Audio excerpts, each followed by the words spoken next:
WPL ಪಂದ್ಯ number 3 UP warriors versus ಜಿಟಿ. ಈ ತಂಡಗಳ ನಡುವೆ ಮ್ಯಾಚ್ ನಡೀತಾ ಇದೆ. ಇವತ್ತು ಟಾಸ್ ಆಗಿರ್ತಕ್ಕಂಥದ್ದು ಜಿಟಿ ಅವರಿಗೆ.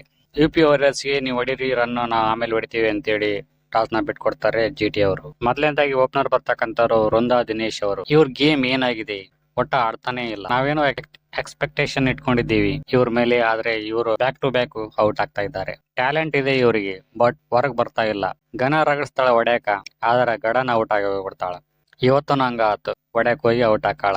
27 ರನ್ಗಳಿದ್ದಾಗ 2 ವಿಕೆಟ್ ಬೀಳ್ತಾವ. ತಂಡ ಸಂಕಟದಲ್ಲಿದ್ದಾಗ ಆಸರೆ ಆದವರು ಉಮಾ ಮತ್ತು ದೀಪ್ತಿ ಶರ್ಮಾ. ಇವರಿಬ್ಬರ ಒಂದು ಕಾಂಟ್ರಿಬ್ಯೂಷನ್ ಇಂದ 78 ರನ್ಗಳ ವರೆಗೆ ಹೋಗುತ್ತೆ ತಂಡದ ಮೊತ್ತ. ಹೀಗಿರುವಾಗ ಅಷ್ಟೊಳಗೆ 5 ವಿಕೆಟ್ಗಳನ್ನ ಕಳ್ಕೊಂತಾರ. ಹೆಂಗೋ ಮಾಡಿ ತಿನಿಕ್ಯಾಡಿ 143 ರನ್ ಹೊಡಿತಾರ. ಬ್ಯಾಟಿಂಗ್ ಅಂತೂ ಮುಂಡ ಮುಚ್ಕೊಂಡು ಹೋಯ್ತು.